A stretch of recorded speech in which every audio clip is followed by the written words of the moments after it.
Dahil mo na naman naloko, pre. Uy, pre. Eh, ganun talaga ang buhay.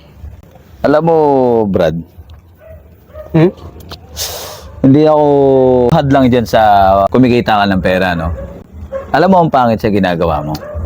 Niloloko mo yung mga tao? Hindi ka ba nakukonsensya sa mga ginagawa mo na ang dami mong pamilyang niloloko rito sa lugar natin? Dahil yan sa mga transaksyon mong hindi naman tama? Eh, hindi ko na problema yon. Ang sa akin, makakain ako 3 beses. Ibibigay ko yung pangangailangan ng pamilya ko. Yun lang nga masakit eh. Na nasisikmura mong ipakain sa pamilya mo yung pera na pinaghirapan ng iba. Ang dami mo nang niloko rito. Dahil yan sa mga negosyo na yan.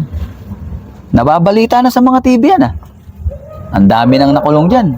Paano pag nadali ka? Balikan ka ng mga taong naloko mo. Eh, pasensya na lang tayo. Ha? Paano pamilya mo? Pare, ang... Hindi ka pumarehas na lang, pare. Hindi, pare. Magbabanat ka ng buto. Ako, nagtitinda ako ng gas, oh. Pare, Okay naman. May kanya-kanya tayong diskarte sa buhay. Diskarte ko to. Huwag kayong mangialam. Pinapakialaman ba kita kung nagtitinda ka ng gas? Pare, hindi kita pinapakailaman, pare. No? Nagsasabi lang ako ng totoo. Hindi tama yung ginagawa mo. Alam mo si Kuya Karyo? Oh. Ipupuhunan niya yun sa talbos ng kamote. Oh. Sinama mo sa mga meeting-meeting na yan. Eh, kasalanan niya na yun. May bumalik ba na pera sa kanya? Ay, hindi ko na problema yun. Wala. Tamad siya eh.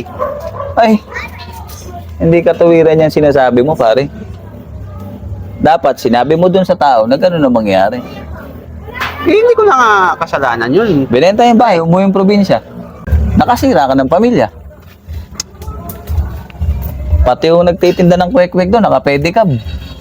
Nalubog pa sa utang, kaka-invite mo sa mga transaksyon mong palpak.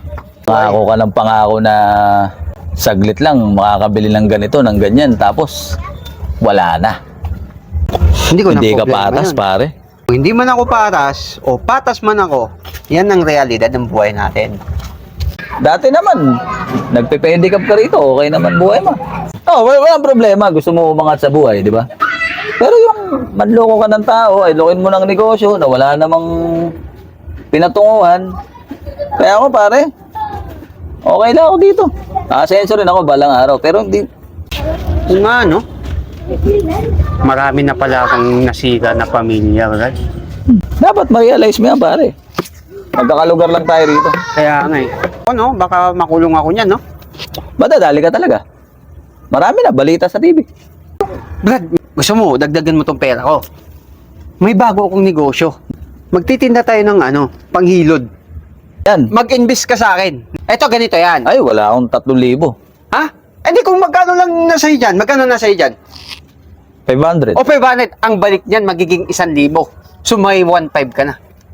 O, akin na yan. Ganito mangyayari Magtitinda ka ngayon ng panghilod. Ikaw to. Ah. Ngayon, yung pinagtindahan mo ng panghilod, mai-invite mo yan eh. Hindi ka nakikilos, Brad. Pare. Oh. Pare, thank you Ha? Mga kaawang ka na sa kahirapan. Eh, yung 500 ko. Dito nga to, pang-umpisa.